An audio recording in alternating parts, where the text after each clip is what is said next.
अस्सलाम वालेकुम। Karachi press club से एडी मलिक आपकी खिदमत में हाजिर है। आज 1 अगस्त शब्बीर और ज़हीर को कराची की सिटी कोर्ट अदालत में पेश किया गया। अदालत ने दोनों जानब से जो वकला हज़रात थे उनके दलाइल सुने और पुलिस की भी जो उन्होंने पुलिस की जानब से कोर्ट में चलान पेश किया जाना था, लेकिन कुछ वजूहात की बिना पर पुलिस ने चलान पेश नहीं की। लेकिन अदालत ने और शब्बीर की जो 1 अगस्त तक की ज़मानत थी उसको मज़ीद बढ़ाकर 17 अगस्त तक की ज़मानत में तो कर दी गई है। तो ये अब तक की सबसे बड़ी अहम खबर थी, जो कि मैं कल भी अपनी किसी वीडियोस में मैं बता चुका हूँ कि ज़हीर और शब्बीर को जो 1 अगस्त तक उनकी ज़मानत मंजूर हुई थी उसको मज़ीद बढ़ा दिया जाएगा।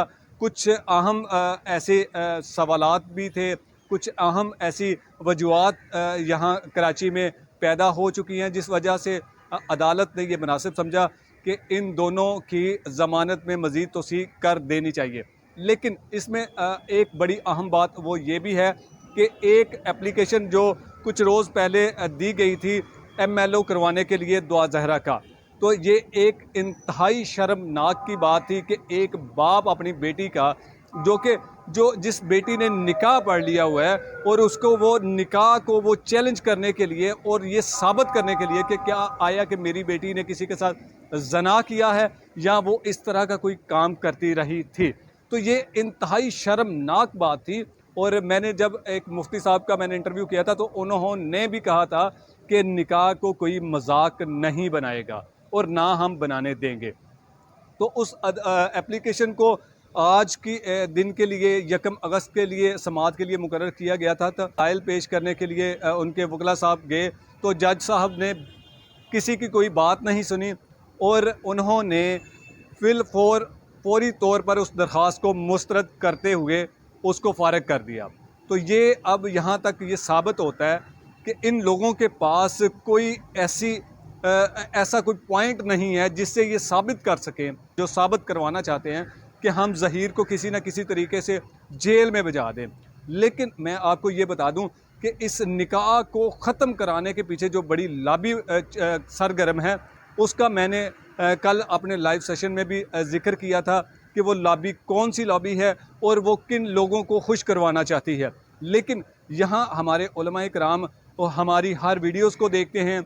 यहाँ खाली उलमाए कराम की मैं बात नहीं करता, यहाँ हसास अदारे हमारी वीडियोज़ को देखते हैं और उस पर अपना तबसरा भी करते हैं। आज जब सिटी कोर्ट में मुझे मेरी कुछ पुलिस के और एजेंसीज़ के जो मुख्तलिफ हमारी एजेंसीज़ हैं उनके अहलकारों से मेरी मुलाकात हुई, तो उन लोगों की जानिब से जो मुझे उन लोगों ने बताया कि यहाँ पर इस किस्म का काम किया जा रहा है, इस निकाह को ख़त्म करना चाहते हैं।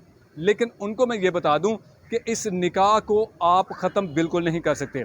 एक मतनाज़ा किस्म का वकील है जिसका नाम जबरान नासिर साहब हैं, उनकी जानिब से जब हम सिटी कोर्ट में मौजूद थे तो उनकी जानिब से कोई आधा दर्जन तकरीबन कुछ 6-8 वकला हज़रात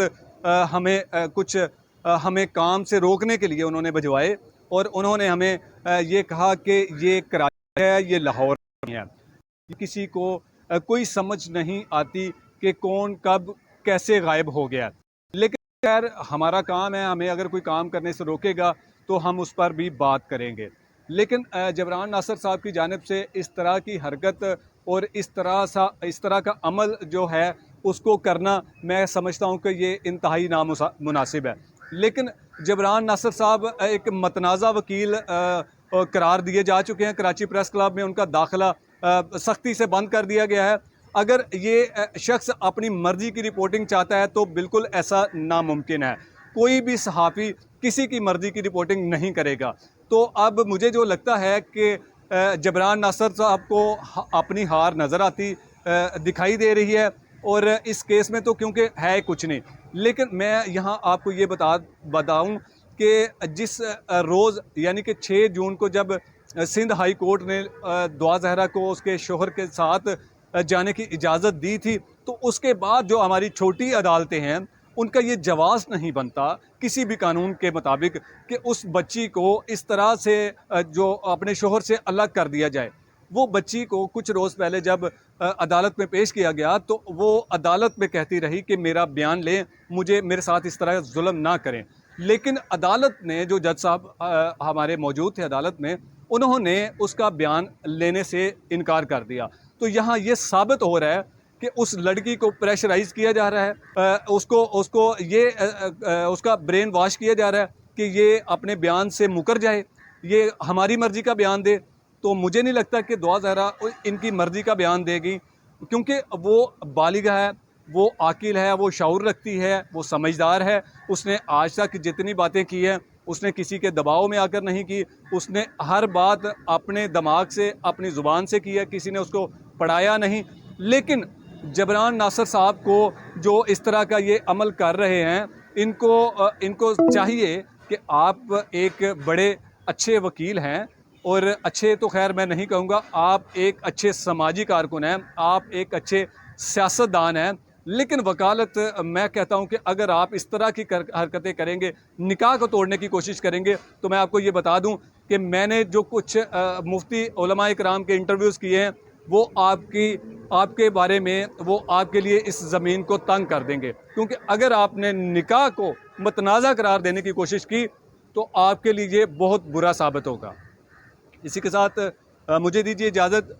किसी और अच्छी खबर को लेकर मैं आपकी खिदमत में ज़रूर हाज़िर होऊंगा। हमारी वीडियो का इंतज़ार करते रहा करें, क्योंकि हम आप तक हक़ाइक़ पहुँचाने की हर सर तोड़ कोशिश करते हैं कि आपको सच दिखाएं। हकीकत क्या है, हम आपको उस तरफ लाना चाहते हैं।